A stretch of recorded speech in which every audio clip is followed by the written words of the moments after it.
Nós entrevistamos a Amy Webb e a Amy comentou bastante sobre isso. Ela falando sobre o problema, aí no caso a gente está falando sobre, por exemplo, o desenvolvimento de inteligência artificial e os grupos não serem diversos o suficiente. E que isso é um problema ainda grande em todas as empresas. Como é que você faz para trazer mais gente para esse caldeirão? Eu quero colocar no seguinte sentido. Nós estamos aqui no Brasil, infelizmente, grande parte da nossa população não tem qualificação suficiente. Então, é difícil da gente ter membros de toda a sociedade dentro da empresa. Como é que a gente consegue fazer esse trabalho? Desculpa pela pergunta, que eu sei que você está em outra região, mas eu imagino que você também deve ter problemas similares lá, de trazer todo mundo para dentro da empresa para dar a sua opinião e para contribuir.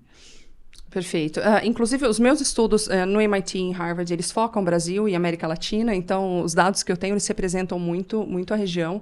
E vocês têm umas 5 horas para umas 4 horas e meia. Porque é um problema de muita complexidade, né? A raiz desse problema da diversidade, ele é uma raiz conhecida. Então, a gente está falando de uma sociedade, e aí falando especificamente da sociedade latino-americana, que é base desse meu estudo.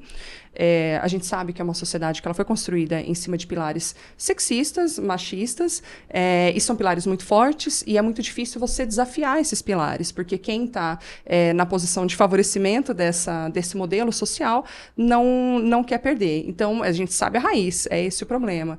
E como que a gente pode reverter esse quadro? E aí são estratégias de médio, de curto, de médio e de longo prazo, que tanto as empresas quanto a iniciativa pública precisam implementar para que a gente consiga agregar mais diversidade nas companhias. Há de se ter planejamento, estratégia, porque a gente precisa, ao mesmo tempo que a gente resolve um problema de imediato. Por exemplo, temos as empresas americanas, vou pegar um dado para não tocar no mercado que eu já não estou mais, que é o brasileiro.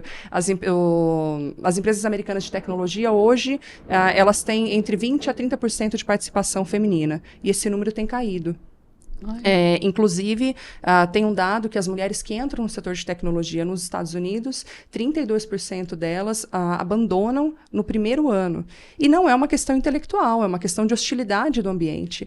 Nossa. Então, um fator imediato é como que eu transformo um ambiente menos hostil para as mulheres e como eu recruto mulheres, né? Como que eu diminuo o meu viés inconsciente do entrevistador, porque a gente tem isso, a gente acha que a mulher ela não está apta para trabalhar com tecnologia, e quando eu estou entrevistando uma mulher, sem perceber, de repente eu já acho que ela não é apta. Você levanta a barra naturalmente, é isso?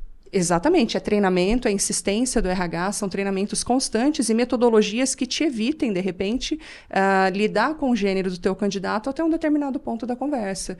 Então, você pode ter ferramentas para avançar no processo, seja só videochamada ou seleções online, para que você trate da questão do gênero somente quando ela for inevitável, numa conversa pessoal, por exemplo. Eu não tinha pensado nisso, assim, quanto é complexo você recrutar e aprovar aquela pessoa, né? Uma mulher, no caso, que sabe que ela vai enfrentar tantos problemas, muitas vezes ambientes hostis mesmo, que você não tem controle, para que ela sobreviva a isso, né? Exato. Que ela supere isso. E tem um ponto até anterior, assim, por isso que eu perguntei se vocês tinham 5 horas. Quando uma mulher vai se aplicar para uma vaga e ela lê os pré-requisitos, ela precisa ter todos os pré-requisitos para aplicar. Ela não se sente segura se estiver faltando algum. O homem não. O homem, se estiver faltando meia dúzia, ele aplica, ele está autoconfiante. 500, ele tem 3, ele acha exato, que está ótimo. Não, eu sou bom, exato. Exato. E aí, qual que é a responsabilidade? E aí eu volto para o ambiente acadêmico, da academia, da escola, da formação desses profissionais. O que a gente fez com essa mulher que ela não se sente confiante para aplicar para uma vaga?